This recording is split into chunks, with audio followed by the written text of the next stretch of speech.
Welcome to Sumant Digital English Tutorial Videos. It's I Rajnikant Tiwari. In the previous video lecture,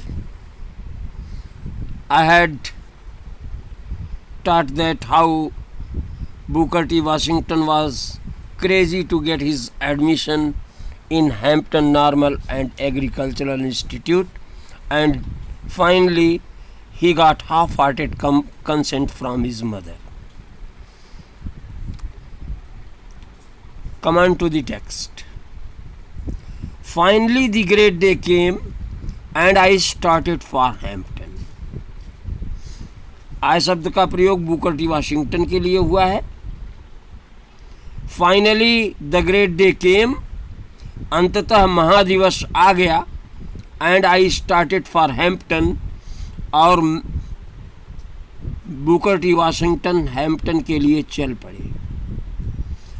I had only a small cheap satchel that contained the few articles of clothing I could get. Mr. Booker T. Washington had only a small cheap bag of clothes. Booker T. Washington के पास केवल एक सस्ता सा छोटा bag था जिसमें कुछ एक वस्त्र थे जो वो व्यवस्था कर सकते थे. My mother at the time was rather weak and broken in health. उस समय उनकी माँ कमजोर और अस्वस्थ थी. I hardly expected to see her again, and thus the parting was the more sad. उन्होंने बड़ी मुश्किल से उनसे दोबारा मिल पाने की आशा की थी, और इस प्रकार से विदाई कुछ ज़्यादा ही दुख से भरी हुई थी. She however was very brave enough through it all. फिलहाल इन सब परिस्थितियों में भी वो एक अत्यंत बहादुर महिला थी. The distance from Malden to Hampton is about 500 miles. माल्डेन से हैम्पटन की दूरी तकरीबन 500 मील है. By walking, begging rides, both in the wagons and in the cars, in some way, after a number of days, I reached the city of Richmond, Virginia, about 82 miles from Hampton. By walking, कुछ पदयात्रा करके, begging rides both in wagons and in the cars, गाड़ियों और कारों दोनों में चढ़ने का अनुनय विनय करके, यानी लिफ्ट मांग करके, इन सम वे किसी प्रकार से, after a number of days, कई दिनों के बाद, ही reached the city of Richmond, Virginia. वो वर्जीनिया के रिचमंड शहर पहुँचे, which was about 82 miles from Hampton, जिसकी दूरी हैम्पटन से तकरीबन 82 मील थी. तो कहने का अभिप्राय यह है कि कुछ पैदल चल करके, कुछ वैगन्स और कार्स में लिफ्ट मांग करके, किसी न किसी तरह से काफ़ी दिनों के बाद वो वर्जीनिया के रिचमंड शहर पहुँचे, जो कि हैम्पटन से तकरीबन 82 मील दूर था. And when I reached there, tired, hungry and dirty, it was late in the night.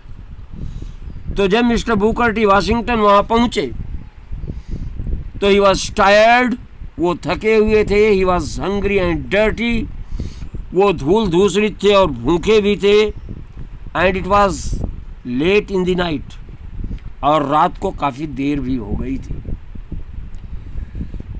I had never been to a large city, and this rather added to my misery. Mister Booker T Washington कह रहे हैं कि वो कभी भी किसी बड़े शहर नहीं गए थे, तो इससे उनके कष्ट में कुछ बढ़ोतरी हुई.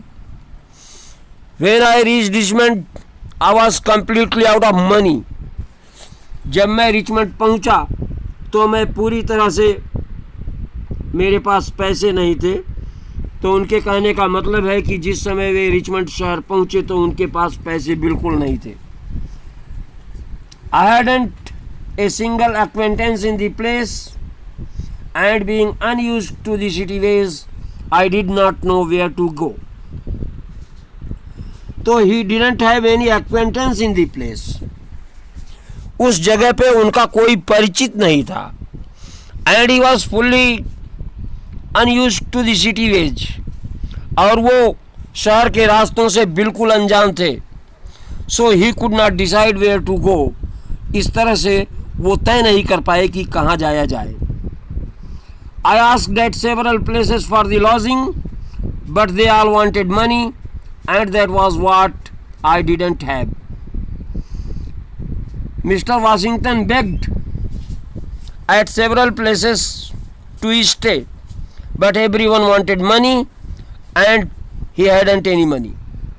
तो मिस्टर बुकर टी वाशिंगटन ने कई जगह पे रुकने का अनुरोध किया, लेकिन उन सबको पैसे चाहिए थे और यही वो चीज़ थी जो उनके पास नहीं थी।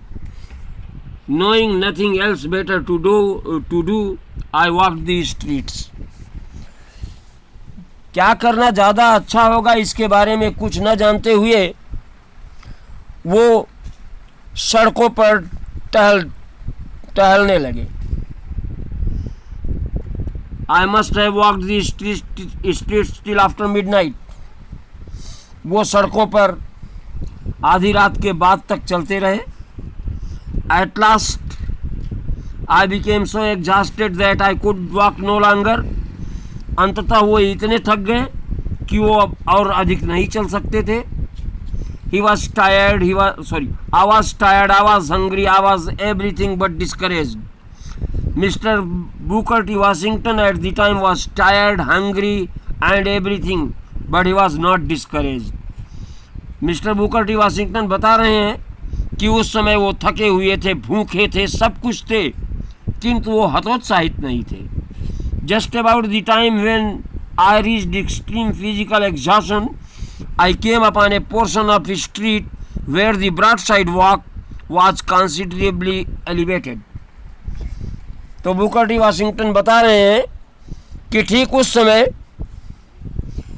जब वो अपनी अधिकतम शारीरिक थकान पे पहुंचे थे, वो सड़क गली के एक ऐसे भाग पे आए जहां पर फुटपाथ ठीक ठाक ढंग से उठा हुआ था।